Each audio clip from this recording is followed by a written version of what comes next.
মহিলা উদ্যমিতা লাখপতি বাইদেউৰ আঁচনিৰ হিতাধিকাৰীৰ তালিকা চূড়ান্ত কৰিম। আজিয়ে মুখ্যমন্ত্ৰীৰ আত্মনিৰ্ভৰ অসম অভিযান আমাৰ প্ৰত্যেকটো বিধানসভা সমষ্টিলৈ আৰু 4,000কৈ ৰেচন কাৰ্ড আৰু তাৰ লগে লগে আমাৰ বড়োলেণ্ডৰ দুখীয়া ৰাইজ যাতে উপকৃত হ'ব পাৰে, বিশেষকৈ চাহ বাগিচা অঞ্চলৰ কাৰণে এটিকলি দুটিপাত আমি আঁচনিৰ বিষয়ে আজি কথা পাতিম আৰু হিতাধিকাৰীক চূড়ান্ত কৰিম। অৰ্থাৎ ৰাজনীতিৰ লগে লগে ৰাইজৰো যাতে উন্নতি হয় তাৰ বাবে ভাৰতীয় জনতা পাৰ্টীয়ে হাতে হাত ধৰি কাম কৰিছে।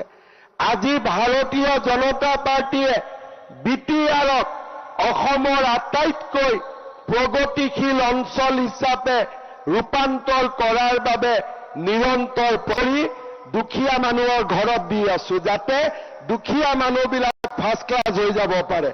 এতিয়ালৈকে আমাৰ অসমত 1.5 লাখ ল'ৰা ছোৱালীক আমি চাকৰি দিলো, কাৰো পৰা 1 টকা কোনেও কালেকশ্যন কৰিব নোৱাৰে।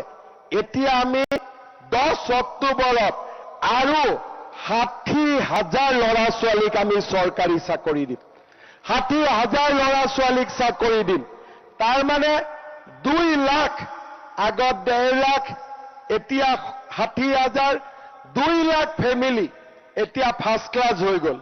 তেনেকে আমি যদি আপোনালোকক উন্নতি কৰি লৈ গৈ থাকিব পাৰোঁ, মুখ্যমন্ত্ৰী আত্মনিৰ্ভৰ অসম আঁচনি, এজন ল'ৰাক 2 লাখকৈ টকা দিছো ব্যৱসায় কৰিবৰ কাৰণে। লাহে লাহে আমাৰ দুখীয়া দৰিদ্ৰ মানুহখিনিক আমি আগবঢ়াই লৈ গৈ থাকিব লাগিব। সকলোৱে যোগ্যতা অনুসৰি মাটিৰ অধিকাৰ পাব লাগিব, সকলোৱে সমান অধিকাৰ পাব লাগিব। এয়া হৈছে আমাৰ লক্ষ্য। যোৱাকালি এখন কোকৰাঝাৰৰ বিটিআৰ প্ৰশাসনে গুৱাহাটীত এখন সভা কৰিছিলে, 26টা জনগোষ্ঠীক নিমন্ত্ৰণ কৰিছিলে।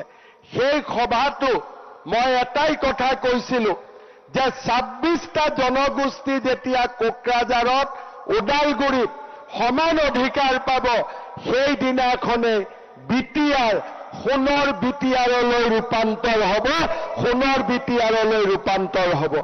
সেইকাৰণে শ্ৰদ্ধাৰ ৰাইজ, আমি চেষ্টা কৰিম